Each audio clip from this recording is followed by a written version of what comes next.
பெரியவா சரணம். காரடையான் நோன்பை பற்றி தெரிந்து கொள்வோமா?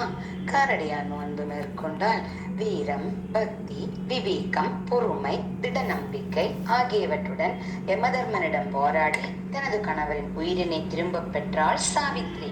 அதேபோல் நாமும் தன்னம்பிக்கை, விடாமுயற்சியுடன் இவ்வித வழிபாட்டினை மேற்கொண்டால் வாழ்க்கையில் இன்னல்களை வென்று வசந்தமாகலாம்.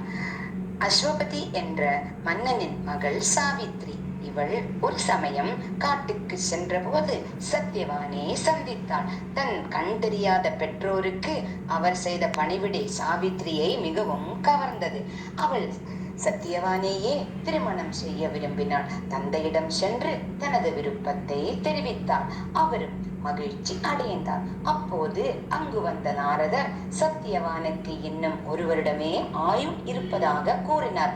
இதனால் அதிர்ச்சி அடைந்த சாவித்ரியின் தந்தை வேறு மாப்பிள்ளை பார்க்கலாம் என்றார். அதற்கு மறுப்பு தெரிவித்த சாவித்ரி மனித வாழ்வில் இன்ப துன்பங்கள் வரத்தான் செய்யும் என்று தனது முடிவில் பிடிவாதமாக இருந்து சத்தியவானையே திருமணம் செய்தாள். சத்தியவானின் ஆயுள் முடிவதற்கு 4 நாட்களுக்கு முன்னதாக சாவித்ரி தொடங்கினாள். பகலும் கண் விழித்து உணவருந்தாமல் கடும் விரதம் இருந்தாள். அன்று சத்தியவான் பெற்றோர் பறித்து வருவதற்காக காட்டிற்கு செல்ல புறப்பட்டான். அவனுடன் தானும் வருவதாக கூறி சாவித்ரியும் உடன் சென்றாள். அவர்கள் இருவரும் காட்டில் பழங்களை பறித்து கொண்டிருந்தனர். அப்போது திடீரென மயங்கி விழுந்த சத்தியவானின் உயிர் பிரிந்தது. அப்போது அங்கே பாசக்கயிற்றுடன் யமன் தோன்றினான். பெண்ணே, உன் கணவரின் ஆயுள் முடிந்து விட்டது. பதிவிரதையானதால் உனது கண்களுக்கு நான் தெரிந்தேன் என கூறிவிட்டு சத்தியவானின் உயிரை பறித்து கொண்டு புறப்பட்டான்.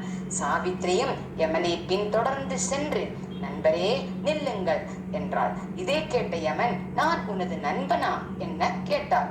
அதற்கு, ஒருவன் மற்றொருவருடன் 7 அடிகள் நடந்து சென்றால் இருவரும் நட்புக்குரியவர்கள் என பெரியவர்கள் கூறுவார்கள். அந்த வகையில் நீங்கள் என் நண்பர் ஆவீர்கள் என சாவித்ரி பதில் அளித்தார்.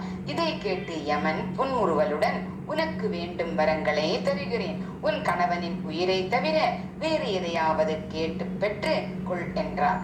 சாவித்ரி, என் மாமனாருக்கு பார்வை தெரிய வேண்டும், மேலும் எனக்கு 100 குழந்தைகள் வேண்டும் என்றாள். நீ கேட்ட வரத்தை தந்தேன், இனியும் என்னை பின்தொடராமல் போய்விடு என்றார் யமன்.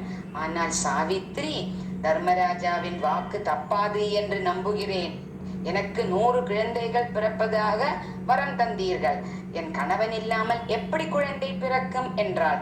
இதை கேட்ட யமன் அவசரத்தில் சிந்திக்காமல் கொடுத்த வரத்தின் விபரீதத்தை உணர்ந்தார்.